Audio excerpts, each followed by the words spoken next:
अस्सलाम वालेकुम। तो आइए सुनते हैं आज की वीडियो में एक फ़ौजी पर बीती सच्ची और दिल दहला देने वाली कहानी, जिसे जब भी वो रात याद आती है तो वो सहम उठता है। जज्बात की एक हल्की सी लहर ने उसे कैसे ख़तरों के गिरदाब में धकेल दिया था। गो के ये सच बयानी अकल की कसौटी पर परखी नहीं जा सकेगी, लेकिन फिर भी इसका एक एक हर्फ सच पर मबनी है। 1972 का दिसंबर आज़ाद कश्मीर में दाखिल हुआ। अपने साथ वो सर्द बर्फ़बारी भी ले आया। अमूमन वहाँ बर्फ़बारी दिसंबर के आखिर में या जनवरी के शुरू में होती है, लेकिन अब की बार शुरू में ही ऊपर पहाड़ों पर बर्फ़बारी और सर्द हवाएं थीं। उन्हीं दिनों का जिक्र है कि एक वैगन मुसाफिरों से भरी मुजफ्फराबाद से रावलाकोट की जानिब जा रही थी। तमाम मुसाफिर खामोश बैठे मौसम के ख़तरनाक तेवर देख रहे थे। कोहालत तक सड़क ठीक थी और उससे आगे ये इंतहाई टूट फूट का शिकार थी। उसी वजह से हिचकोलों के साथ उसकी रफ्तार इंतहाई कम थी। बारिश, धुंध और शदीद सर्दी ने सबको अधमुआ किया हुआ था। वाजिद अली ड्राइवर के पीछे अपनी सीट पर सर टकाए खिड़की के पार बादलों, धुंध, पहाड़ों और दरियाए नीलम को देखता हुआ अपने ख़ानदान और घर को याद कर रहा था। वो इस बार पूरे 6 माह बाद घर जा रहा था, जहाँ उसकी माँ, भाई, बीवी और 6 साला बेटी उसका शिद्दत से इंतज़ार कर रही थी। उसने अपने आने की खबर ख़त में लिखकर भेज दी थी, मगर उसका ये खदशा बजा था कि इतने ख़राब मौसम में ख़त उसके गांव तक बर वक्त नहीं पहुंच सकेगा। ये हमेशा से वहाँ होता आया था कि उधर मौसम ख़राब हुआ और इधर पूरी वादी का कारोबार ठप हो गया। वो दरमियाने कद का मजबूत और कड़ियल फ़ौजी जवान था। फ़ौज में वो सिपाही भर्ती हुआ और तरक्की पाते पाते लाइस नाइक के ओहदे पर आ पहुंचा था। उन दिनों उसकी पोस्टिंग मुजफ्फराबाद आर्मी कैंप में थी। वो रावलाकोट से कुछ फासले पर वाक़े एक गांव बंजोसा का रहने वाला था। वैगन आहिस्ता आहिस्ता ख़तरनाक मोड़ काटते चली जा रही थी। वो सोच रहा था कि जिस रफ्तार से वैगन चल रही है, ये इशा की नमाज तक रावलाकोट पहुंचेगी। बंजोसा गांव ऊपर पहाड़ के दामन में था। वहाँ तक कोई सवारी नहीं जाती। दिन में वैगनें दरमियान में वाक़ई बंजोसा झील तक जाती थीं, जहाँ एक खूबसूरत रेस्ट हाउस बुलंद पहाड़ों और ऊंचे दरख्तों के बीच वाक़ था। झील से गांव 1 घंटे की पैदल मुसाफत पर था। मौसम की ख़राबी और रात के अंधेरे की वजह से अब सिर्फ जीप ही उसे झील तक ले जा सकती थी और आगे का जंगल उसे पैदल अबूर करना था। गोया बीवी बेटी से आज मिलने का ख्वाब पूरा होता नज़र नहीं आ रहा था। दिसंबर के महीने में पहाड़ से वो नीचे गांव में आ जाते थे, मगर इस बार वाजिद को छुट्टी देर से मिली थी। भाई ने ख़त से बता दिया था कि वो इंतज़ार में है ताकि दोनों मिलकर सामान नीचे गांव वाले घर में शिफ्ट कर सकें। बर्फ़बारी वक्त से पहले शुरू हो गई और घर वाले एक तरह से ऊपर फंसे हुए थे। अब उनका पहाड़ पर रहना बहुत मुश्किल हो गया था। गांव का घर उन दिनों खाली पड़ा था, मगर ज़रूरत का सारा सामान उसमें हर वक्त मौजूद रहता था। जलाने की लकड़ी, रज़ाइयाँ, तकिए, चारपाइयाँ, आटा और बर्तन के अलावा दूसरा ज़रूरी सामान और पानी उसमें मौजूद था। घर के तमाम अफराद के पास तालों की चाबियाँ होती थीं, जो घर पर लगा रहता था।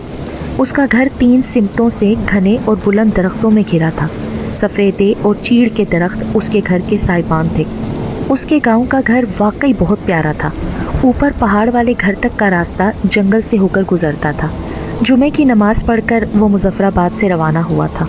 वो चाहता तो ये था कि शाम तक अपने घर पहुंच जाए, मगर बारिश, धुंध और आगे महसूस होती बर्फ़बारी उसकी ख्वाहिश के आगे खड़ी नज़र आई। उसे अंदाज़ा था कि आगे रावलाकोट से गांव तक का रास्ता एक दलदल में तब्दील हो चुका होगा। वो एक तरबियत याफ्ता सिपाही भी था, इसलिए चढ़ाई तय करना कोई इतना मुश्किल न था। वो पहाड़ों का बासी था, पहाड़ों का मजाज उससे ज़्यादा कौन जानता था। मौसम तो अबतर से अबतर होता जा रहा था। उनकी वैगन देरकोट और फिर गाज़ियाबाद से निकलकर पानी वाला ज़ियारत तक सुस्त रफ्तारी से चली जा रही थी। असर की नमाज के लिए वो गाज़ियाबाद में रुके थे। ड्राइवर कह रहा था कि शाम की नमाज हम ज़ियारत जाकर पढ़ेंगे। वैगन आरजा से होती हुई ज़ियारत पानी वाला पहुंचने वाली थी। वहाँ पीर सैयद जिन्नात शाह का मज़ार था। पूरा इलाका उनका अकीदतमंद था। उसने सोचा कि वो आज इसी बहाने मज़ार पर भी हाज़िरी दे देगा। वो पानी वाला ज़ियारत में दाखिल हुए तो शाम उतर चुकी थी और रात की स्याही में बदल गई थी। पूरे इलाके को बुलंदो बाला पहाड़ों ने घेरा हुआ था। बाजार ख़त्म होने से पहले वैगन एक चाय खाने के सामने रुकी। साथ ही मस्जिद थी। मुसाफिरों ने मिलकर वहाँ शाम की नमाज अदा की। नमाज के बाद गर्मा गर्म चाय पी। चाय ख़त्म करने के बाद वो उठा और फातिहा पढ़ने ज़ियारत की जानिब चला। बाज़ार के इख्तिताम पर बाईं तरफ कुछ सीढ़ियाँ ज़ियारत की जानिब उतर रही थीं और सहन के गिर्द बुलंदोबाला दरख्त जो ज़ियारत को घेरे हुए थे। बारिश थम चुकी थी। फिर वो सैयद जिन्नात शाह के मज़ार की सीढ़ियों उतरता चला गया। उसने वहाँ फातिहा ख्वानी की। फिर उसे अपने पीछे किसी की मौजूदगी का एहसास हुआ। दुआ ख़त्म करने के बाद वो घूमा तो वहाँ चादर से चेहरा ढांपे एक उम्र रसीदा शख्स खड़ा था। उस आदमी ने गहरे लहजे से वाजिद का नाम पूछा। वाजिद ने अपना नाम बताया तो दोबारा उसने पूछा, कहाँ जा रहे हो? एक अजनबी की ये बेतकल्लुफ़ी उसे पसंद ना आई। उसे पहला ख्याल ये आया कि ये कोई मज़ार पर भीख मांगने वाला है। जवाब देने की बजाय उसने जेब से बटवा निकाला और 5 रुपए निकाल कर उसकी जानिब फड़ाए और बोला, ये रख लो और मेरे लिए दुआ करना। उस शख्स ने नोट की जानिब नज़र उठाकर भी नहीं देखा और उसी लहजे में बोला, आगे मौसम बहुत ख़राब है, रास्ते बर्फ़ से ढक चुके हैं, रात मज़ार पर ठहर कर सुबह चले जाना। मेरी फ़िक्र न करो, मैं उन इलाकों में पल कर जवान हुआ हूँ, मैं आराम से चला जाऊँगा, तुम भी जाकर आराम करो और ये पैसे रख लो। तो फिर ऐसा कर, आसपास कुछ गरीब गुरबा रहते हैं, अपने सर का सदका उतारते जाओ। उसी दौरान वैगन के ड्राइवर ने मुसाफिरों को बुलाने के लिए हॉर्न बजाए। वाजिद ने उसकी बात का कोई जवाब न दिया और उसकी जानिब देखे बगैर मज़ार से बाहर आया और सीढ़ियाँ चढ़ता हुआ सड़क पर आ गया। वाजिद ने मुड़कर नीचे मज़ार की जानिब देखा तो वो शख्स मज़ार से निकलकर उसकी जानिब तशवीश और हमदर्दी भरी नज़रों से बग़ैर पलके झपकाए देख रहा था। वैगन रवाना हुई तो रास्ता और ज़्यादा मुश्किल हो गया। वैगन धीरे धीरे बढ़ती हुई जब रावला कोट पहुंची तो रात के 9 बज चुके थे। सड़क पर ना आदमजात का पत्ता था। हर जानिब बर्फ़ की चादर बिछी थी। वो वैगन से उतरा, अपना बैकपैक पेट पर लटकाया और पहला ख्याल उसके जहन में ये आया कि क्यों ना रात रावला कोट में बसर कर लूं और सुबह होते ही बंजोसा गांव का सफ़र करूं। मगर बीवी और बेटी की मोहब्बत ने उसे सफ़र जारी रखने पर मजबूर कर दिया।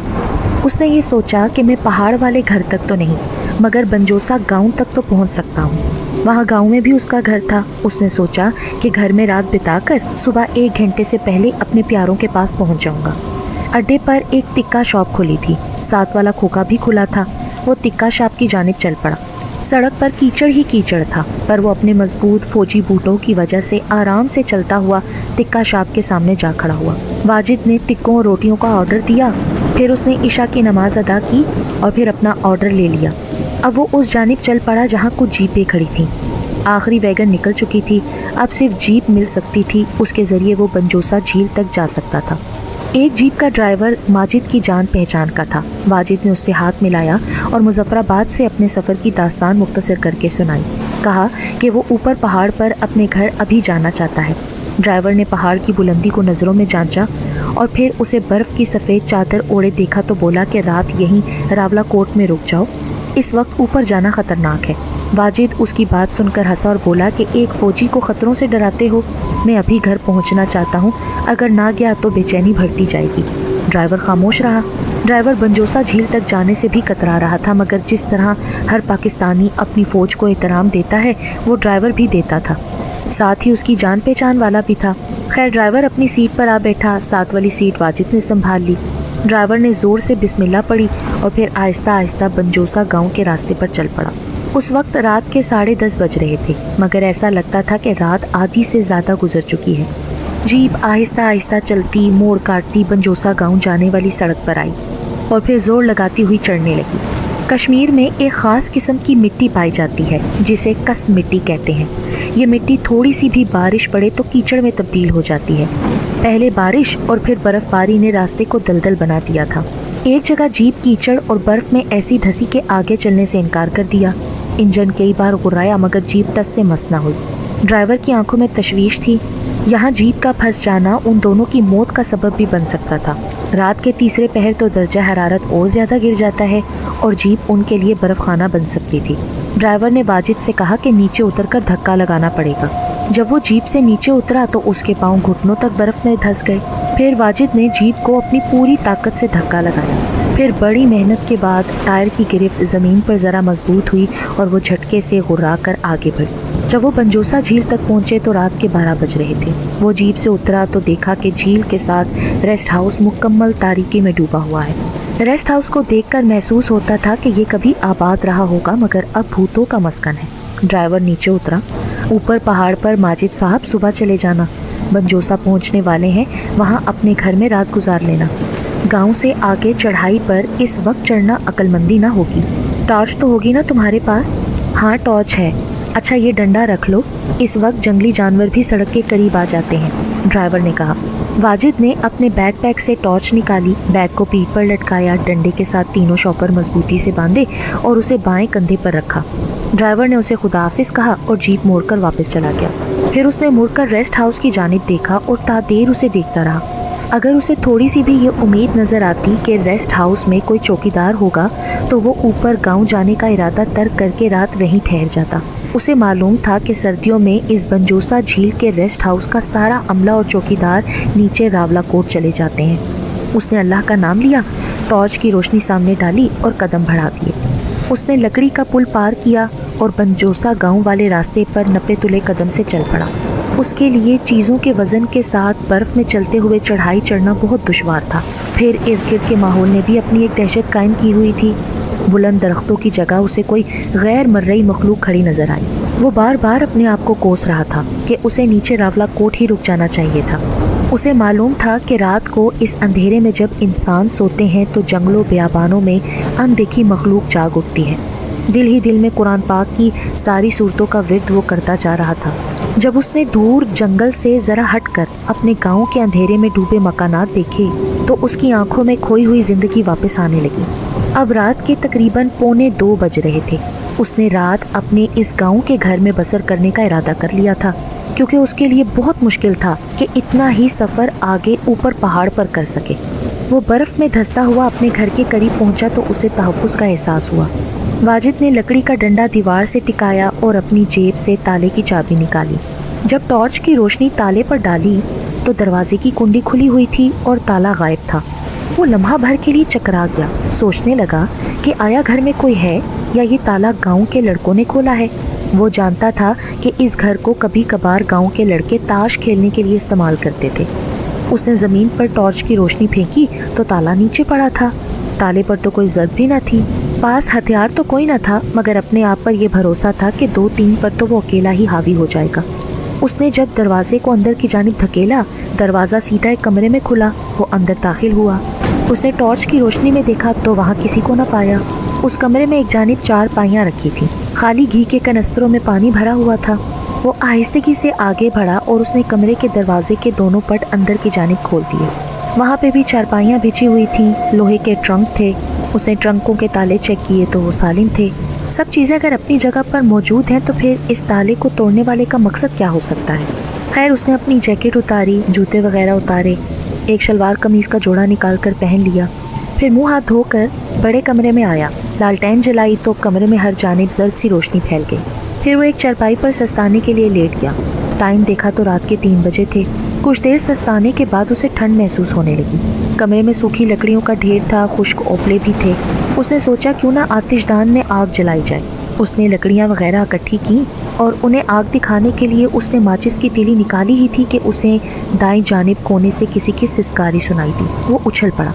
उसने आवाज़ की सिम देखा तो 2 गोल और चमकती हुई आंखें उसे देख रही थीं। उसे अंदाज़ा हो गया कि ये कोई जानवर नहीं, इंसानी होला है। उसके तो हाथ पांव शल हो गए, जिस्म के सारे पट्टे अकड़ चुके थे। चंद लम्हे वो देखता रहा, फिर हिम्मत करके पूछा, तुम कौन हो? इसी दौरान उसने जांच लिया था कि वो कोई लड़की है जो चादर में लिपटी बैठी है। सिर्फ चेहरा उसे नज़र आ रहा था। वहाँ से कोई जवाब ना आया। वो 20-22 साल की एक इंतहाई खूबसूरत लड़की थी। आंखें चमकदार, रंग तांबे की तरह और उसकी नाक पतली थी। होंठ पतले पतले खूबसूरत से, सुर्ख रंग की चादर ओढ़ रखी थी उसने। उसके चेहरे और बालों के सिवा उसको और कुछ नज़र ना आया। वो इस तरह बैठी थी जैसे रुकू में हो, डरी सहमी सी लग रही थी। वाजिद के जहन में ख्याल आया कि शायद रास्ता भटकी हुई है, मगर उसे हैरत थी कि उसको इतनी देर तक उसकी मौजूदगी का एहसास क्यों ना हुआ।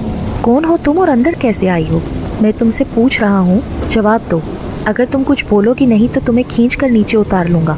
ये कहकर वाजिद आगे बढ़ा तो वो बोली, तुम्हें तुम्हारे प्यारों का वास्ता मुझे हाथ ना लगाना। ठीक है, मैं नहीं आता, मगर तुम मुझे अपने बारे में बताओ। मैं खड़ाबट की रहने वाली हूँ। उसकी आवाज़ इतनी खूबसूरत थी कि वाजिद को महसूस हुआ कि पहाड़ पर कोई बांसुरी की मधुर धुन बज रही हो।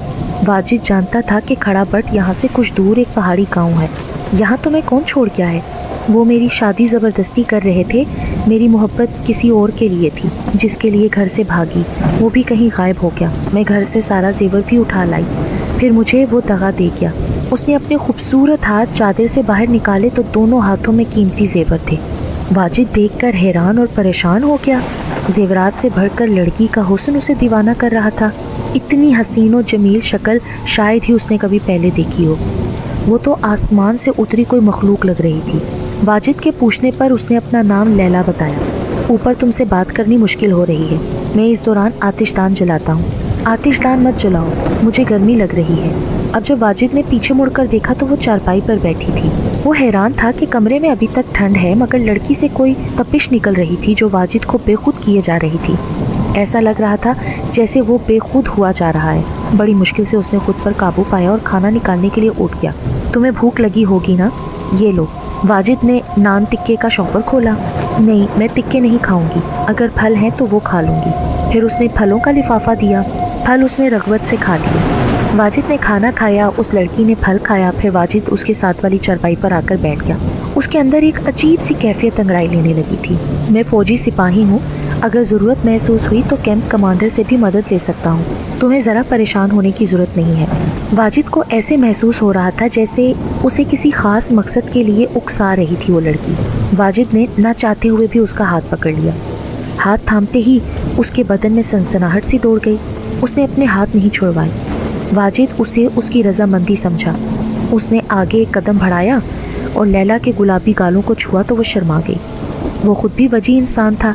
لیلا کو رام کرنے میں اس کی خود اعتمادی اس کے کام آ رہی تھی. لڑکی خاموش تھی. واجد نے اس کو کندھوں سے پکڑ کر اپنے سینے سے لگایا تو وہ بولی, لالٹین کی روشنی کم کر دو.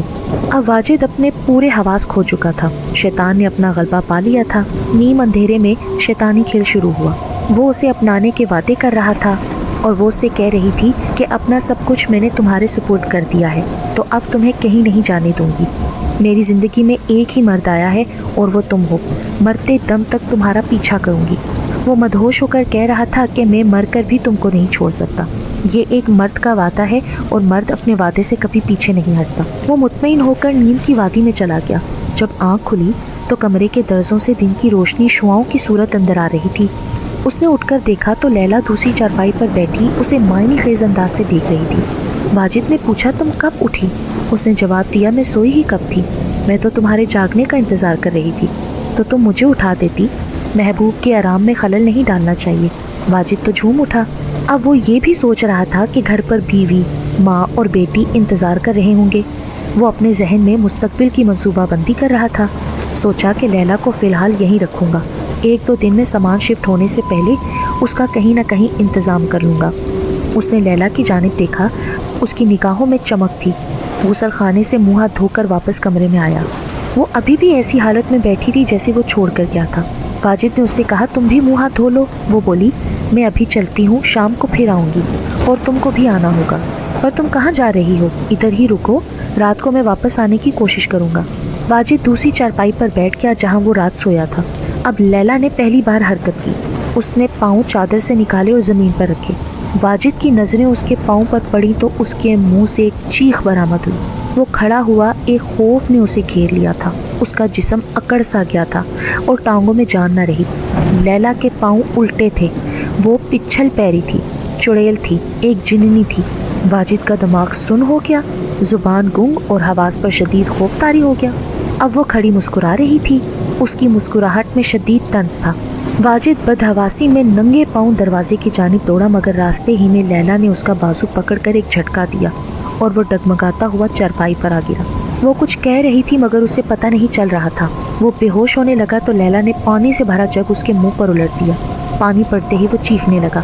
رات جس کی آواز مدھر بانسری جیسی تھی اب وہ ناگن کی طرح پھنکار رہی تھی. واجد کے پلے کچھ نہیں پڑ رہا تھا. وہ سوچنے سمجھنے کے قابل ہوا تو اس کے ذہن میں ایک ہی بات تھی کہ رات وہ کیا کر بیٹھا. جو ہوا تھا اب وہ اسے پلٹ نہیں سکتا تھا. وہ گڑ گڑاتا ہوا, معافیاں مانگتا ہوا, دونوں ہاتھ جوڑے ہوا تھا. زندگی کی بھیک مانگ رہا تھا. تم جس روپ میں بھی چاہو گے اسی میں ڈھل کر آؤں گی. ایک مرد جو ہماری زندگی میں آتا ہے جس طرح تم رات کو میری زندگی میں آئے تھے, پھر ہم اس سے کبھی دور نہیں ہو سکتی. اب تم یا تو میرے بن کر رہو گے یا پھر کسی کے بھی نہیں رہو گے، بلکہ دردناک موت کا مزہ چکھو گے۔ اس کے تو تصور میں بھی نہ تھا کہ جسے وہ حسین پری سمجھ رہا تھا وہ ایک پچھل پیری نکلے گی۔ میں جا رہی ہوں، رات کو دوبارہ آؤں گی، اگر تم نہ آئے تو پھر بہت برا ہوگا۔ میں نہیں چاہتی کہ تم میرے ہاتھوں مارے جاؤ۔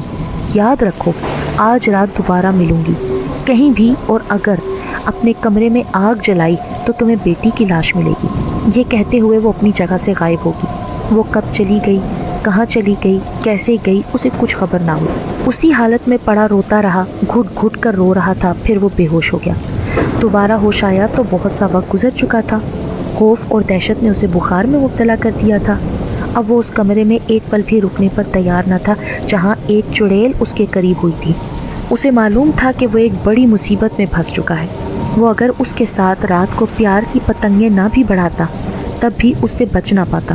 وہ تیزی سے اٹھا، کپڑے وغیرہ پہنے اور گھر کا دروازہ کھلا چھوڑ کر اوپر اپنے پہاڑ والے گھر کی جانب چل پڑا۔ اس کے قدم گھٹنوں تک برف میں دھس رہے تھے، پھر بھی وہ جیسے تیسے اوپر چڑھتا رہا۔ وہ کسی کمزور شاخ کی طرح لڑکھڑاتا ہوا اوپر پہنچا۔ گھر میں داخل ہوا تو ماں سامنے کمرے میں چولہا جلائے بیٹھی تھی۔ بیٹے کو اچانک اس حالت میں دیکھا تو بت بن گئی، پھر اپنے سینے پر ہاتھ مارتے ہوئے اس کی جانب ننگے پاؤں دیوانہ وار بڑھی اور اسے تھام لیا۔ واجد لڑکھڑا رہا تھا اور وہ روتی پیٹتی اسے سہارا دے کر کمرے تک لائی، چارپائی پر لٹایا، تکیا اس کے سرہانے رکھا، اس پر رضائی اڑائی۔ ماں بیٹے سے رو رو کر پوچھ رہی تھی، یہ تیرا حال کس نے کیا؟ کیا ہوا میرے بچے تجھے؟ اتنے میں اس کا دوست شوکت آ پہنچا۔ واجد گرتا پڑتا جب گاؤں کی جانب آ رہا تھا تو کسی نے اس کے دوست شوکت کو خبر کر دی تھی۔ شوکت نے اس کی حالت دیکھی تو وہ بھی گھبرا گیا۔ اس کی بیوی اور بیٹی کہاں ہیں؟ وہ بیچاری پچھلے چند دن سے برے برے خواب دیکھ رہی تھی۔ میں نے اس سے کہا کہ بیٹی کو لے کر اپنی تو ماں کے پاس چلی جا، ذرا تیرا ذہن بدل جائے گا۔ شوکت حیران تھا کہ واجد تو آنے سے پہلے خط لکھا کرتا ہے، اس بار اس نے کیوں نہ لکھا؟ اس نے ماں سے پوچھا تو وہ بے ہوش بیٹے کے سر دباتے ہوئے بولی، خط آیا ہوتا تو وہ کیوں کہیں جاتی، وہ تو اس کی راہ دیکھتی رہتی ہے۔ جب ماں نے اس کے ماتھے پر ہاتھ رکھا تو وہ آگ کی طرح جل رہا تھا۔ وہ فوراً کھڑی ہو گئی، ایک ڈبے سے چند جڑی بوٹیاں نکال کر اس کے لیے قہوہ تیار کیا۔ شوکت اپنے دوست کے قدموں میں بیٹھا ہوا تھا۔ ماں اور شوکت نے مل کر اس کے حلق میں قہوہ انڈیلا۔ وہ تھوڑی دیر کے لیے آنکھیں کھولتا اور پھر موند لیتا۔ کمرے میں مکمل خاموشی تھی اور صحن میں لگے صنوبر کے درختوں پر بے شمار کوے آ کر کائیں کائیں کر رہے تھے۔ واجد کے جب بھائی کو اطلاع ملی تو وہ بھی دوڑا چلا آیا۔ ماں نے بیٹے کو سب کچھ بتایا تو وہ شوکت سے کہنے لگا کہ تم نیچے بنجوسا گاؤں جا کر فوری طور پر کمپاؤنڈر کو لے آؤ۔ کمپاؤنڈر علاقے کا واحد معالج تھا۔ شوکت فوری طور سے گھر سے نکل گیا۔ آج سب کچھ بہت عجیب لگ رہا تھا۔ ایک دیوانگی اور اداسی گھر پر چھائی ہوئی تھی۔ لا تعداد کووں کی آوازوں نے گھر پر نحوست ڈال رکھی تھی۔ واجد کو ہوش آیا تو ماں لپک کر اس کے پاس پہنچی۔ وہ آنکھیں کھولے چھت کو دیکھ رہا تھا۔ یہ تجھے کیا ہوا؟ کس ظالم نے تیری یہ حالت بنائی ہے؟ جواب میں وہ صرف چھت کی طرف گھورتا رہا۔ ماں رونے لگی۔ بھائی کہنے لگا، مجھے تم صرف نام بتاؤ وہ کون تھے، تمہارا بیگ بھی ساتھ نہیں ہے۔ واجد سخت مشکل میں پھنسا ہوا تھا۔ جو رات کو ہوا تھا وہ بھی بتا نہیں سکتا تھا، اسے اپنی عزت کا بھی پاس تھا۔ وہ سوچ رہا تھا کہ سب کو کیا بتائے کہ ان کو تسلی ہو۔ پچھل پیری کا خوف اس کو علیحدہ تھا۔ اسے جھرجھری آتی جب بھی وہ یہ سوچتا کہ وہ اس کے کتنی قریب تھی۔ شام قریب آ رہی تھی اور اس کی دہشت اسے بے جان کیے ہوئے تھی۔ اسے اس جننی کے الفاظ یاد آ رہے تھے کہ اگر تم رات کو نہ آئے تو میں آ جاؤں گی، آگ کمرے میں نہ جلانا ورنہ تمہاری بیٹی کی لاش تمہیں ملے گی۔ شام کے بعد شوکت کمپاؤنڈر کو لے آیا۔ سردی کا بخار ہے، ٹھنڈے پانی کی پٹیاں رکھو، یخنی پلاؤ اور اسے آرام کی ضرورت ہے۔ اس نے بخار کی گولیاں دی اور ساتھ وہ رخصت ہو گیا۔ اب رات ہو رہی تھی، جنگل کے گیدڑ وقت سے پہلے چلانے لگے تھے۔ ایک خوف کی سی کیفیت بڑھتی جا رہی تھی۔ واجد چارپائی پر رضائی اوڑھے لیٹا تھا، ٹھنڈ میں بھی وہ پسینے سے شرابور تھا۔ گیدڑوں اور کتوں کے رونے کی آوازیں مسلسل اس کے کانوں میں پڑ رہی تھیں، شاید انہوں نے بھی کسی بلا کی چاپ سن لی تھی۔ اس کی نظریں مسلسل کمرے کے دروازے کی جانب تھیں۔ آہستہ آہستہ اس کی آنکھیں بوجھل ہوتی گئیں اور وہ سو گیا۔ اسی رات اس نے خواب دیکھا کہ وہ جنگل میں بھاگا جا رہا ہے۔ کچھ نامانوس چہرے اپنے منہ ڈھانپے اور ہاتھوں میں تلواریں لیے اس کا پیچھا کر رہے ہیں۔ وہ اپنی جان بچانے کے لیے اپنی پوری قوت صرف کر رہا ہے۔ پھر وہ اوندھے منہ برف پر گر پڑا۔ اس کے پیچھے آتی ہوئی آوازیں تھم چکی تھیں۔ وہ خوف کے مارے اپنا سر اٹھاتا ہے تو سامنے الٹے پیروں والی کھڑی مسکرا رہی ہوتی ہے۔ واجد کے منہ سے پھر دبی دبی چیخ نکلتی ہے اور ساتھ ہی وہ بیدار ہو جاتا ہے۔ اس کا بدن پسینے میں نہایا ہوا تھا۔ وہ چرپائی پر اٹھ کر بیٹھ گیا۔ وہ کسی بلی کی طرح دبے پاؤں چل کر اس کے سامنے آ کھڑی ہوئی۔ اس میں اب رونے اور چیخنے کی بھی ہمت باقی نہیں رہی تھی۔ تم کیا سمجھتے تھے کہ میں نہیں آؤں گی؟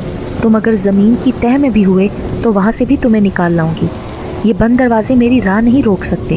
کیا میری معافی کسی طرح ہو سکتی ہے تو مجھ پر رحم کرو۔ میری بیٹی ہے، بیوی ہے، مجھ سے جو غلطی ہوئی ہے اس کی اتنی بڑی سزا نہ دو۔ میرا پیچھا چھوڑ دو، میں تم سے التجا کرتا ہوں۔ ترس اور رحم ہم میں کبھی نہیں ہوتا۔ پھر اس نے لالٹین کی لو مدھم کی اور اپنا مکرو کھیل شروع کر دیا۔ خوف سے واجد کا بدن جھٹکے کھا رہا تھا۔ فجر کی آواز کہیں دور سے فضاؤں میں گونجی تو وہ ایک جھٹکے کے ساتھ چارپائی سے اٹھ کھڑی ہوئی۔ وہ نیم بے ہوش پڑا تھا۔ اسے معلوم بھی نہ ہوا کہ وہ کب اور کیسے یہاں سے گئی۔ دوسری رات کو بھی یہی ہوا۔ اس کی حالت اب بگڑتی جا رہی تھی۔ بخار جان نہیں چھوڑ رہا تھا۔ اب اس کے جسم کو جھٹکے لگتے رہتے تھے۔ اس کی بیوی کو خبر پہنچائی گئی تو وہ نصیبوں کی ماری روتی پیٹتی اگلے دن بیٹی کو لے کر آ پہنچی۔ بیٹی کو دیکھ کر وہ اور زیادہ رونے لگا۔ بہت دیر اسے سینے سے لگا کر روتا رہا۔ شوکت اور اس کا بھائی اسے رونے کی وجہ پوچھتے تو وہ اور رونے لگتا۔ گاؤں کے مولوی صاحب کو دم کے لیے بلایا گیا۔ انہوں نے پڑھ کر پھونکا، وقتی افاقہ ہوا اور ان کے جاتے ہی پھر سے وہی حالت ہو گئی۔ بھائی اور دوست بہت پریشان تھے۔ دونوں ایک ساتھ کمرے میں آئے، دروازہ بند کیا۔ پھر بھائی اس سے بولا، میں نیچے گاؤں میں گیا تھا، گھر کا تالا ٹوٹا ہوا تھا، تمہارا بیگ بھی وہیں تھا، صاف ظاہر ہے کہ تم نے رات وہیں گزاری، وہاں فروٹ کے چھلکے بھی پڑے تھے، ایسا معلوم ہوتا ہے کہ تم وہاں تو بھلے چنگے تھے، پھر رات میں کیا ہوا یہ معلوم نہیں، اب تم ہی بتا سکتے ہو تاکہ ہم اس تمام چیز کا توڑ کر سکیں۔ مجھے تو کسی جن بھوت کی کارروائی لگتی ہے بڑے بھائی، دوست نے کہا۔ ہمارے علاقے میں بہت پہنچے ہوئے لوگ موجود ہیں جو شیطانی مخلوق کو قابو میں لانے کے طریقے جانتے ہیں، تم ہمیں کچھ بتاؤ گے تبھی تو ہم کچھ کر سکتے ہیں۔ آخر کار وہ بتانے پر راضی ہو گیا۔ وہ دونوں سن رہے تھے اور وہ بول رہا تھا۔ انہیں تو اس واقعے پر یقین کرنا بھی مشکل ہو رہا تھا۔ بھائی اور دوست کو معلوم تھا کہ وہ جھوٹ نہیں بول رہا۔ واجد اپنی کتھا سنا کر چارپائی پر سیدھا لیٹ گیا۔ وہ شکل سے سالوں کا مریض لگ رہا تھا۔ بھائی یہ سوچنے لگا کہ اگر یہ سب بات سچ ہے تو وہ جانتے تھے کہ اس کی جان کو شدید خطرہ ہے۔ اس قسم کے واقعات ان علاقوں میں اکثر ہوتے رہتے تھے۔ شوکت کو بھی معلوم تھا کہ چند عرصہ بیشتر اس سے ملتا جلتا واقعہ کسی دوسرے گاؤں میں بھی ہوا تھا جہاں ایک نوجوان کو گردن کی ہڈی توڑ کر قتل کر دیا گیا تھا، حالانکہ اس کا کمرہ اندر سے بند تھا اور اس کی لاش چارپائی پر سیدھی پڑی تھی۔ کچھ دیر کے بعد دوست اٹھا اور بھائی کو باہر آنے کا اشارہ کیا۔ پھر دوست نے بھائی سے کہا کہ وہ اپنی ماں کو ساری کہانی بتا دے۔ اس کے خیال میں ماں اور بیوی کو باخبر رکھنا ضروری تھا۔ دوسری وجہ یہ تھی کہ ان کے پاس ہو سکتا ہے اس کے توڑ کا کوئی حل بھی موجود ہو۔ وہ صحن ہی میں کھڑے باتیں کر رہے تھے کہ اس کی ماں کمرے سے باہر آ گئی۔ آتے ہی وہ بولی، میری بات مان لو کہ یہ جنوں کی کارستانی ہے۔ میرا گبرو جوان 3 دن میں آدھا رہ گیا ہے۔ وہ کون سی مصیبت ماری بیماری ہے کہ 3 دن پہلے لگی اور اسے چاٹ گئی۔ پھر شوکت نے کچھ دیر بعد آنے کا کہا اور چلا گیا۔ پھر بیٹے نے اپنی ماں کو وہ ساری کہانی سنائی۔ ماں سر پکڑ کر بیٹھ گئی۔ یہ وہی موئی چڑیل ہے جس کے قصے میں بچپن سے سنتی تھی، وہ تو غائب ہو گئی تھی، ہماری بری قسمت کہ اب دوبارہ ہمارے ہی گلے پڑ گئی ہے۔ واجد کی بیوی ہکا بکا بیٹھی یہ سب سنتی رہی۔ ماں کا خیال فوری طور پر کھائی گلا گاؤں میں بزرگ خاتون دیالی کی طرف گیا۔ وہ کہنے لگی، دیالی کے علاوہ کوئی چارہ گر نہیں۔ 80 سالہ دیالی پورے علاقے میں اپنے علم، فراست اور پرہیزگاری کی بدولت ایک بہت متبرک اور باعزت ہستی تھی۔ وہ اپنے علم و عمل سے کالے جادو کا توڑ اور ماورائی قوتوں کو اپنے قابو میں کرتی تھی۔ دور دور سے لوگ اپنے مسائل اور ضرورتیں لے کر اس کے دروازے پر دستک دیتے تھے۔ ماں نے اپنے بیٹے سے کہا کہ ابھی ابھی دیالی کے پاس جانا ہوگا، میں بھی تمہارے ہمراہ چلوں گی۔ بہو سے کہنے لگی، تم واجد کا خیال رکھنا، کسی سے اس بات کا ذکر نہ کرنا، بلکہ اس کے ساتھ زیادہ پیار و محبت سے پیش آنا۔ بیٹے نے کہا کہ شوکت کو بھی ساتھ لے لیتے ہیں۔ اس طرح وہ تینوں گاؤں سے باہر نکلے۔ اس وقت صبح کے 10 بج رہے تھے۔ کھائی گلا وہ پہنچے تو دوپہر ہو چکی تھی۔ دیالی کا گھر کون نہیں جانتا تھا۔ پھر وہ اس کے گھر میں داخل ہوئے۔ کچھ دیر بعد انہیں بلوا لیا گیا۔ ماں اور وہ دونوں ایک دروازے سے نیم تاریک بڑے کمرے میں داخل ہوئے۔ سامنے ایک عمر رسیدہ مائی بیٹھی تھی۔ وہ کہنے لگی، اپنی مشکل مختصر الفاظ میں مجھے بتاؤ، زیادہ تفصیل کی ضرورت نہیں ہے۔ واجد کے بھائی نے مختصراً ساری کہانی دیالی کے گوش گزار کر دی۔ وہ آنکھیں بند کی اور سر جھکائے بیٹھی توجہ سے اس کی بات سنتی رہی۔ دیالی زیر لب کچھ پڑھے بھی جا رہی تھی۔ یہ بدبخت پھر آ گئی، سالوں پہلے اسے علاقے سے چلتا کیا تھا، اس کا دوبارہ آنا خطرے سے خالی نہیں ہے۔ پھر دیالی نے اپنے ساتھ رکھے مٹی کے ایک برتن سے کچھ جڑی بوٹیاں نکالی، انہیں آگ کے شعلوں پر پھینک دیا۔ شعلے کوئی فٹ بلند ہوئے اور پھر آہستہ آہستہ نیچے آتے گئے۔ اس نے اپنا وعدہ توڑا ہے، وہ بہت زیادہ طاقتور تھی، اسے قابو میں دوبارہ لانا ایک مشکل کام ہے۔ تمہارے بیٹے کی زندگی کو خطرہ لاحق ہے۔ یہ سن کر تو ماں کے منہ سے چیخ نکل گئی۔ اللہ نے کالے جادو اور شیاطین کے بارے میں ہمیں آگاہ کر دیا ہے۔ دراصل اس چڑیل نے مجھے ہی للکارا ہے۔ سالوں پہلے میں نے اسے ذلیل اور رسوا کر کے علاقے سے باہر پھینک دیا تھا۔ وہ اب سمجھتی ہے کہ دیالی بوڑھی ہو گئی ہے، کمزور ہو گئی ہے، اس لیے وہ دوبارہ یہاں آدم کی ہے۔ پھر دیالی نے کہا تم لوگ اب جاؤ اور سنو، کسی سے کچھ مت کہنا، نہ تو مغلوب لڑکے کو ابھی کچھ بتانا اور نہ کسی اور کو۔ وہ آج رات کو بھی آئے گی، نہ تم اس کو روک سکتے ہو اور نہ اس وقت میں۔ رات کو میں اپنے علم سے پتہ لگاتی ہوں کہ اس کا مقصد کیا ہے، کیوں آتی ہے وہ۔ کل صبح تم لوگ سواری کا انتظام کر کے مجھے لینے آ جانا، میں وہاں آ کر تم لوگوں کو سب کچھ بتا سکوں گی۔ میرا بیٹا تو ٹھیک ہو جائے گا نا؟ نا امیدی کفر ہے، اب کی بار اس کمبخت نے میرے بڑھاپے کو ڈھال بنایا ہے۔ میں کچھ نہیں کہہ سکتی کہ وہ ہارے گی یا میں جیتوں گی۔ پھر وہ تینوں واپس اپنے گھر کو چلے آئے۔ وہ گھر پہنچے تو شام اتر رہی تھی۔ وہ کمرے میں داخل ہوئے تو واجد بخار سے تپ رہا تھا۔ پچھلے چند دنوں میں اس کا خون جیسے نچڑ گیا تھا، زرد اور کملایا ہوا چہرہ، لاغر بدن اور آنکھوں میں خوف۔ رات واجد کی بیوی اور بیٹی ماں کے پاس سوئی تھی، واجد کمرے میں اکیلا تھا۔ وہ رات کے تیسرے پہر پھر نمودار ہوئی۔ اس کا چہرہ اب بھیانک لگ رہا تھا۔ واجد نے اس سے کہا مجھ پر رحم کرو کہ ایک ہی بار میری جان لے لو، میں اب اس اذیت میں نہیں رہ سکتا۔ وہ رو پڑا۔ چڑیل کے تیور تو خراب تھے، یہ دیالی اپنے آپ کو کیا سمجھتی ہے؟ وہ اور وقت تھا جب اس نے مجھے زیر کیا تھا، اب میں اسے فنا کر کے دم لوں گی۔ پھر وہ واجد کی آنکھوں میں دیکھتے ہوئے بولی تم تو چارہ تھے، میرا اصل شکار تو دیالی ہے، میں نے اس سے پرانا حساب چکانا ہے۔ اس نے مجھے پہلے دھوکے سے جکڑ لیا تھا، اب میں اس کی اسے اوقات بتاؤں گی۔ اس کے بعد اس نے پھر واجد کے ساتھ گھنونا عمل شروع کیا۔ اب وہ اسے اپنے دانتوں اور ناخنوں سے نوچ بھی رہی تھی۔ جاتے ہوئے بولی دیالی آئے تو اسے یہ زخم دکھا دینا اور اسے بولنا کہ اگر تمہیں نیست و نابود نہ کیا تو میرا نام بھی۔ پھر وہ ہنستی ہوئی چلی گئی۔ صبح واجد کے بھائی اور شوکت نے اپنے کچھ دوستوں کو تیار کیا، کھائے گلا گاؤں میں دیالی کو لینے چلے گئے۔ دیالی کی بنجوسا میں آمد یہ ظاہر کرتی تھی کہ اب کی بار معاملہ گھمبیر ہے۔ دیالی گھر کے سامنے پہنچی اور بولی مجھے یہیں اتار دو۔ ڈولی کو زمین پر رکھا گیا، اسے عزت و احترام سے اتارا گیا۔ وہ گھر کو دیکھتی رہی، پھر نظر اٹھا کر آسمان کی جانب دیکھا اور بولی یا اللہ میری مدد کر، میرا علم کچھ نہیں جب تک تیری نصرت میرے ساتھ نہ ہو۔ اب کی بار بہت مشکل آ پڑی ہے، میں تیری مدد مانگتی ہوں۔ اسے واجد کے کمرے کی طرف لے جایا گیا۔ دروازے پر پہنچ کر اس نے سب کو پیچھے رہنے کا اشارہ کیا۔ اس نے دہلیز کے پار قدم رکھا تو واجد ہڑبڑا کر اٹھ بیٹھا۔ دیالی بھی اس کی آنکھوں میں دیکھے جا رہی تھی اور زیر لب کچھ پڑھتی جا رہی تھی۔ اس نے اس کی چارپائی کے گرد 3 چکر کاٹے اور اپنا پڑھنا جاری رکھا۔ پھر وہ کمرے کے ہر کونے میں گئی، کچھ دیر پڑھتی رہی، بعد میں پھونک دیا۔ اس نے اشارہ کیا اور اپنے لیے کرسی منگوائی، پھر کرسی پر بیٹھ کر تا دیر کچھ پڑھتی رہی۔ جیسے جیسے وقت گزرتا گیا اس کا چہرہ سرخ سے سرخ ہوتا گیا، آنکھیں سرخ ہو گئیں، جسم کپ کپانے لگا، اس پر لرزہ طاری ہو رہا تھا۔ پھر وہ اچانک تھم گئی، اس نے آنکھیں بند کر لیں، کمرے کے چاروں جانب پھونکا تو واجد کو ایسا محسوس ہوا کہ کمرے میں کچھ شیشے کی دیواریں تھیں جو چٹاخ سے ٹوٹ گئی ہوں۔ ایک تناؤ چھایا تھا جو پھونکنے سے نرم گداس ماحول میں تبدیل ہو گیا ہو۔ پھر اس نے اپنی ایک پوٹلی سے 4 لوہے کی میخیں یعنی کیلیں نکالی، ان پر دم کیا اور واجد کے بھائی سے بولی انہیں کمرے کے چاروں کونوں میں گاڑ دو۔ کچی دیواریں تھیں تو ہاتھ کے دباؤ سے ہی وہ دیوار میں پیوست ہو گئیں۔ پھر اس نے پوٹلی سے دھاگا نکالا اور اس کے بھائی سے کہا کہ اسے ایک کیل سے دوسری تک باندھتے جاؤ۔ یہ عمل پورا ہوا۔ پھر اس نے کمرے کی دیواروں پر اپنے دونوں ہاتھ پھیرے، پھر ایک تعویذ نکالا اور واجد کی ماں سے کہا اسے پانی کے مٹکے میں ڈال دو، سب گھر والے اس مٹکے کا پانی پئیں۔ یہ سب کر کے وہ گھر کے چھوٹے سے صحن میں آئی، اپنے دائیں ہاتھ کی شہادت والی انگلی آسمان کی جانب اٹھائی اور کچھ پڑھنے لگی۔ تقریباً 10 منٹ وہ کچھ پڑھتی رہی، پھر سب گھر والوں کو سامنے کھڑا کیا اور باری باری سب پر پھونکا۔ وہ بدبخت اب اس کمرے میں داخل نہیں ہو سکے گی، مگر وہ آسانی سے پیچھے ہٹنے والی نہیں ہے۔ میں یہاں سے جا رہی ہوں، 4-5 دن میں ثوابی سے یوسف یہاں آئے گا، اسے پیغام مل چکا ہے۔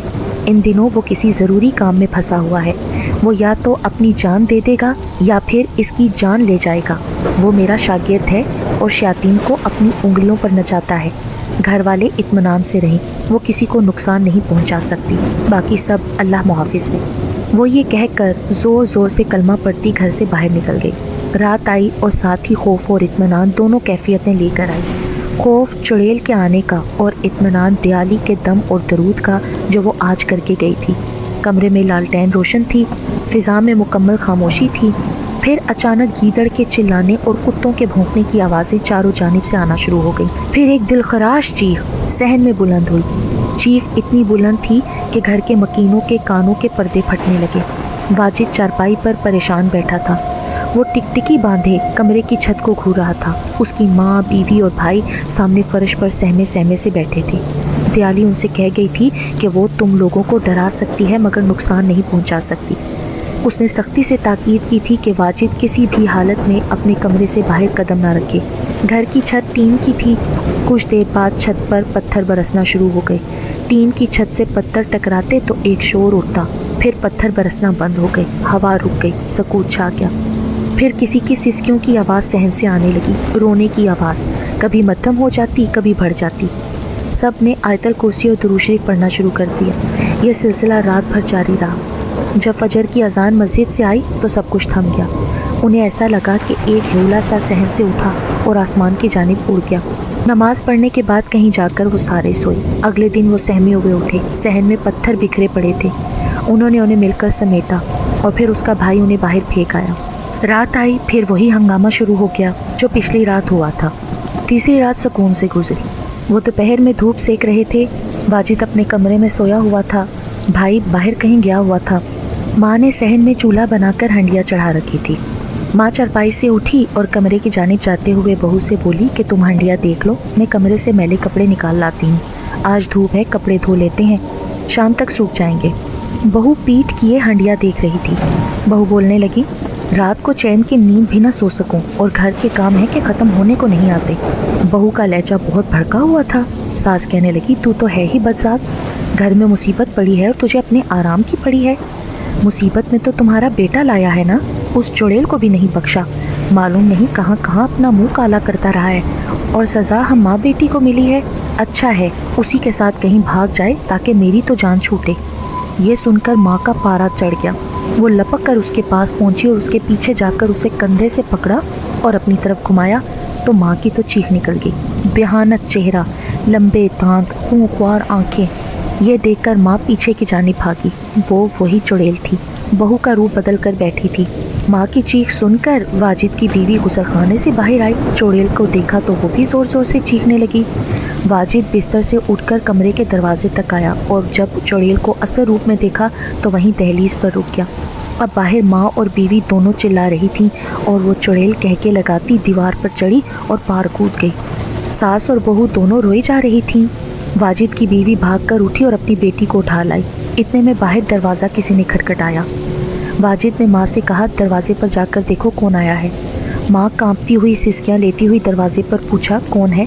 मैं जाहिद यूसुफ हूँ, मुझे दियाली ने भेजा है। माँ की जान में जान आई। दरवाज़ा खोला तो सामने एक 45 बरस तक की करीब का कोई शख्स खड़ा था। दाढ़ी के बालों में सफ़ेदी झलक रही थी।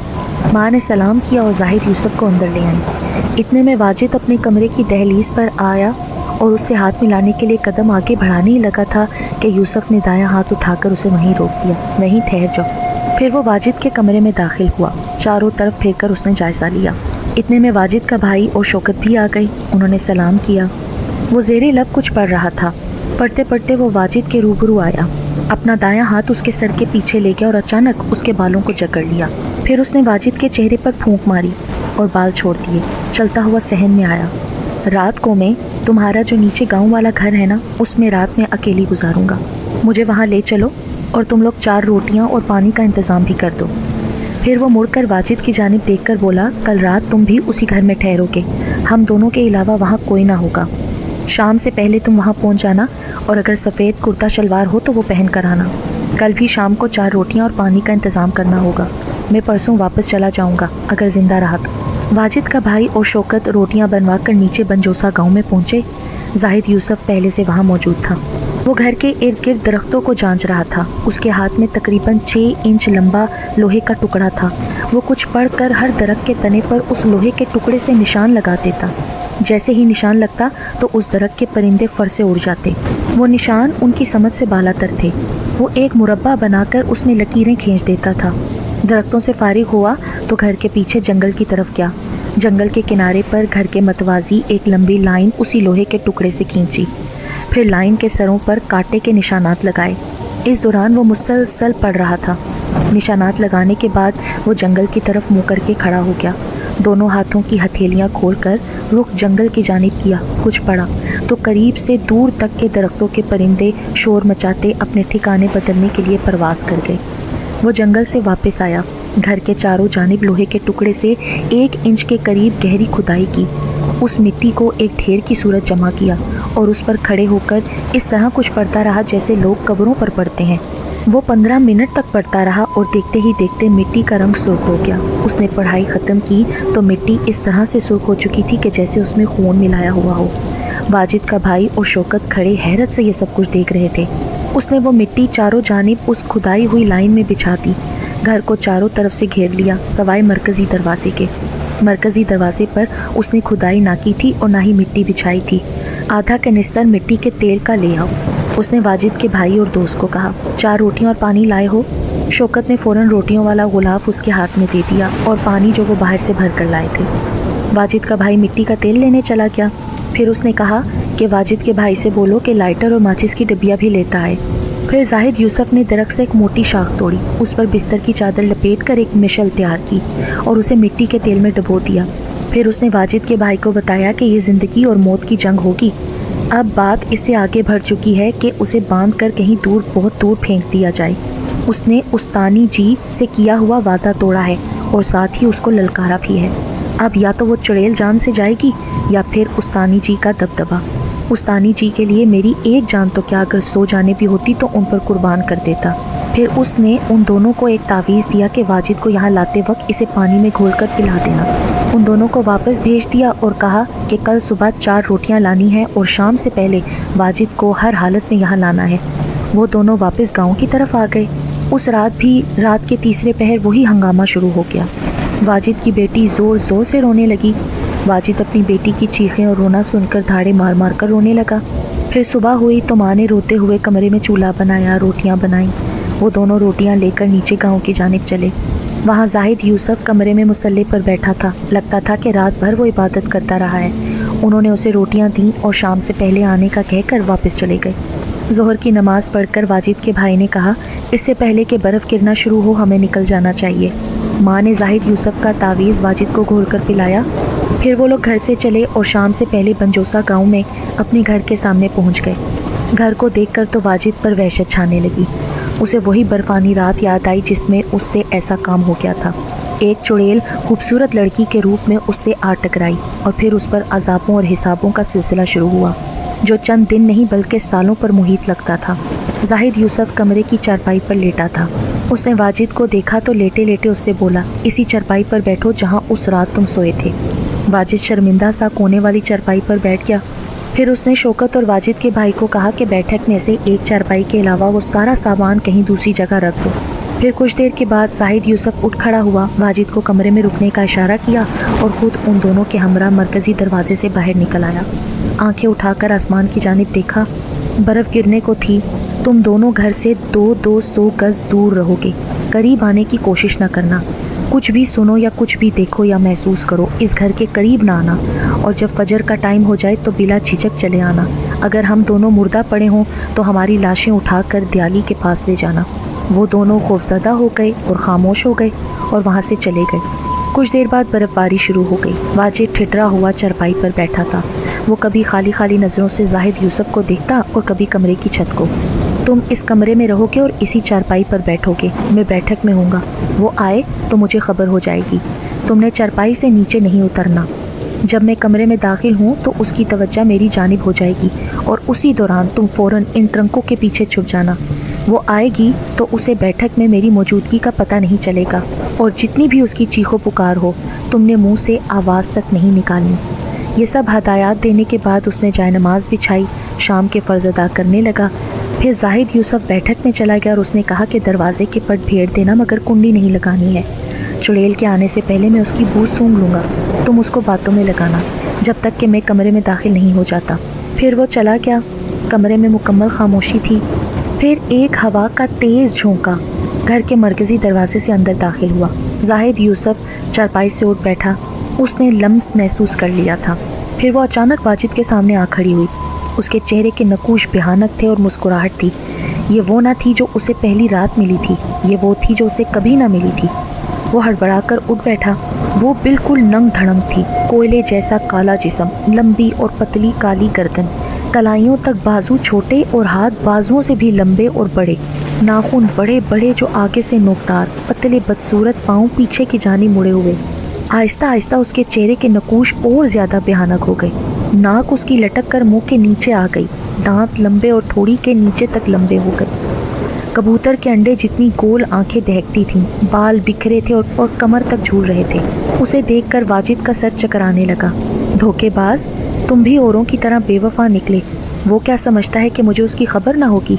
वो चलाक दियाली का बुज़दिल चेला, मैं उससे पहले निपटूंगी ताकि तू मेरा ये रूप भी देख ले और फिर तुझे तो मैं टुकड़े टुकड़े करके खाऊंगी।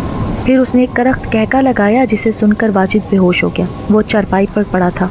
चुड़ैल ने मालूम नहीं उसके साथ क्या किया कि वो जाग गया। इधर उधर देखने लगा। फिर जब चुड़ैल को देखा तो फिर से लरजने लगा। दियाली का बुज़दिल चेला समझता है कि मैं उसकी मौजूदगी को भांप नहीं सकूंगी। कम ज़र्फ है दियाली और उसका चेला। मैं तेरे सामने उसका हशर करूंगी और फिर तेरा। कहाँ है तू बुज़दिल, दियाली के मक्कार चेले? आज तेरी और दियाली की मौत मेरे हाथों ऐसी भयानक होगी कि पूरे इलाके में फिर कोई सर उठाने की जुर्रत नहीं कर सकेगा। जाहिद यूसुफ दरवाजे के बीच में खड़ा, हाथ सीने पर बांधे, बगैर पलके चिपकाए, शदीद नफरत से उसे देख रहा था। उसने सर से टोपी उतार दी थी। चुड़ैल ने उसे देखा और अपने पाँव ज़मीन पर लगाए। दोनों एक दूसरे को आंखों में आंखें डाले देख रहे थे। वाजिद ट्रंकों के पीछे से ये सब कुछ देख रहा था। बहुत बुरा किया है तूने वापस आकर। दियाली ने मुझे तेरे बारे में पहले ही सब कुछ बता दिया था। इससे पहले मैं तेरी तलाश में आता। अच्छा किया तूने जो खुद मौत के मुंह में चली आई। तूने दियाली को दिया हुआ वादा तोड़ा है और सज़ा की हकदार है जो तुझे मिलकर रहेगी। मेरे हाथों 50 साल पहले इलाके का एक किसान मारा गया था। दियाली को मैंने कई वजाहतें दी कि ये सब गलती से हुआ, मगर उसने मुझे माफ़ ना किया। मैं उससे बात करने गई थी और उसने अपने मोकलों से मुझे धोखे में बांध दिया ताकि मुझे कहीं दूर दराज के इलाके में छोड़ आए। मुझे अपने अमल से सालों वहीं कैद रखा। फिर किसी ने मेरी मदद की और मुझे कैद से निजात दिलवाई। मैं भटकती रही। मेरा सीना अब भी दियाली की नफ़रत से जल रहा है। मैं तो समझती थी कि वो बूढ़ी हो गई होगी, मगर उसने अपने इर्द गिर्द हिसार बांध रखे हैं। तुझे मार कर मैं वो हिसार तोड़ डालूंगी। फिर उस खबीज़ बुढ़िया की मौत मेरे हाथों होगी। अपनी ज़ुबान को लगाम दे। वो किसी के साथ ज़्यादती नहीं करती। तुझको इंसानों में आने की इजाज़त क्या मिली कि तू इन्हें सताने लगी? वो अब लगातार कुछ पढ़ रहा था। चुड़ैल ने ज़मीन छोड़ी और दोबारा कमरे की खला में तैरने लगी। वो अपने पैंतरे बदल रही थी और जाहिद यूसुफ अपनी जगह पर साकित खड़ा था। वो बिफरी और उड़ती हुई उसके ऊपर गई और बाएं हाथ से उसकी गर्दन के नीचे ज़र्ब लगाई। जाहिद यूसुफ ने बचने की कोशिश की, मगर वो उड़ता हुआ ज़मीन पर आ गिरा। उस चुड़ैल के कहकहे कमरे को लरजा रहे थे। उसने ज़मीन से उठने की कोशिश की और अपनी पढ़ाई जारी रखी। फिर उस चुड़ैल ने उड़ते हुए एक लंबी चीख के साथ उसकी टांग को पकड़कर उसे घुमा दिया और दीवार पर दे मारा। वाजिद समझा कि अब वो नहीं उठेगा। जाहिद यूसुफ का चेहरा खूनो खून था। उसने पर अपना विरद जारी रखा।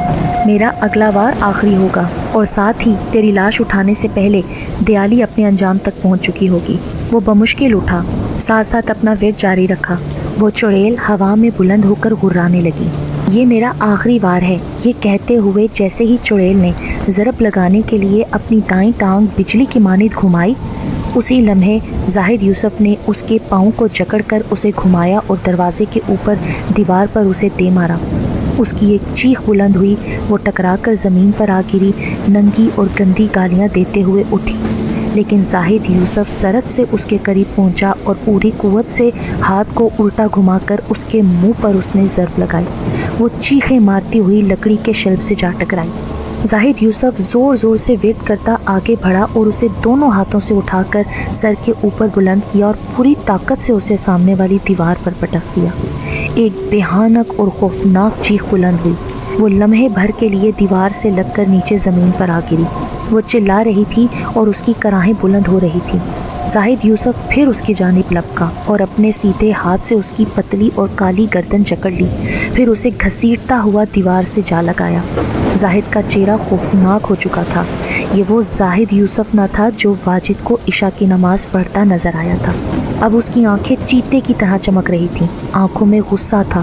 اس نے چڑیل کو گردن سے پکڑ کر اپنے ہاتھ سے اٹھایا اور بھرپور قوت سے اللہ اکبر کہتا ہوا اسے آتش دان کے قریب زمین پر پٹک دیا۔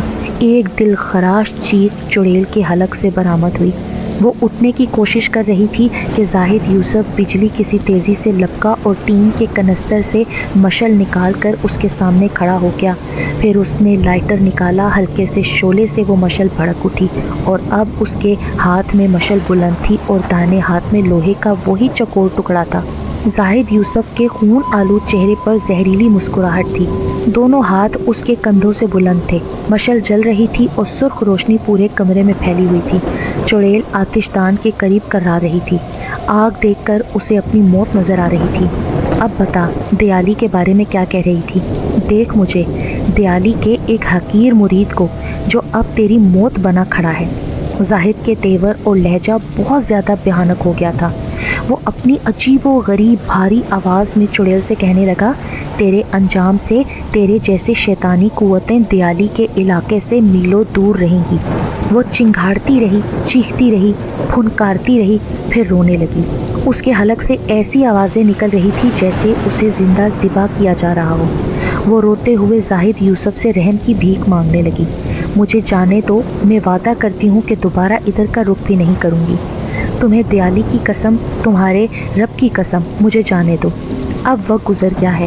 وہ دیالی جو اپنے آستانے سے سالوں نہیں نکلی مگر تمہاری شرارتوں کی وجہ سے اس عمر میں میلوں کا سفر کر کے دوسرے گاؤں گئی۔ تم نے ایک شریف اور بے ضرر لڑکے اور اس کے گھرانے کو تنگ کیا، انہیں تکلیف پہنچائی۔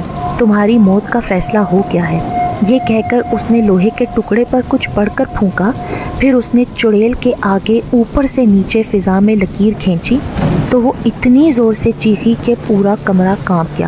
واجد اپنی جگہ سب کچھ دیکھ رہا تھا اور تھر تھر کانپ رہا تھا۔ اب وہ گھائل ہو رہی تھی، اس کا غلیظ جسم لوہے کے ٹکڑے کی حرکت سے جگہ جگہ سے پھٹتا چلا جا رہا تھا۔ وہ اپنے بال نوچ رہی تھی، چلا رہی تھی۔ زاہد یوسف نے ایک بار پھر فضا میں لکیر کھینچی تو اس کے جسم کے بدبودار لوتھڑے نیچے گرنے لگے۔ وہ ٹکڑوں میں بٹ رہی تھی، سسکیاں لے رہی تھی، آہوزاری کر رہی تھی۔ اس نے باواز بلند اللہ اکبر کہا اور مشل اس پر پھینکی تو اس کے بالوں نے فوراً آگ پکڑ لی۔ اس کی کریہ چیخیں جیسے کمرے کی چھت کو پھاڑ کر آسمان کی جانب اٹھتی محسوس ہو رہی تھیں۔ اس کا چہرہ جل رہا تھا۔ زاہد یوسف نے مٹی کے تیل کا کنستر دونوں ہاتھوں سے اٹھایا اور اپنے سر سے بلند کر کے آہستہ آہستہ اس پر انڈیل دیا۔ آگ نے آنن فانن چڑیل کو اپنی لپیٹ میں لے لیا۔ حیرت انگیز طور پر آگ چڑیل کے علاوہ نہ کسی اور چیز کو چھو رہی تھی اور نہ زاہد یوسف کی جانب لپکتی تھی۔ آگ کے شعلے بلند تھے۔ چڑیل کی دل خراش چیخیں کمرے کی در و دیوار کو لرزا رہی تھیں۔ وہ انگارہ بن رہی تھی، ایک دہکتا ہوا انگارہ۔ اس کی سسکیوں کی آوازیں بھی آہستہ آہستہ دم توڑ رہی تھیں۔ زاہد یوسف اپنے پاؤں پھیلائے دونوں ہاتھ سینے پر باندھے تن کر کھڑا تھا۔ اس کے ہونٹوں سے کلام پاک کی آیتیں جاری تھیں۔ چڑیل آہستہ آہستہ جل کر راکھ ہو رہی تھی۔ وہ لگاتار پڑتا جا رہا تھا۔ پھر اس نے کمرے کا دروازہ کھول دیا، واپس آیا تو وہ راکھ آہستہ آہستہ زمین سے بلند ہوئی اور اڑتی ہوئی ایک جھونکے کی طرح باہر نکل گئی اور کمرے کا فرش بالکل صاف ہو گیا۔ ایک روشنی گھر کے اوپر مشرق سے مغرب کی جانب پھیلتی جا رہی تھی۔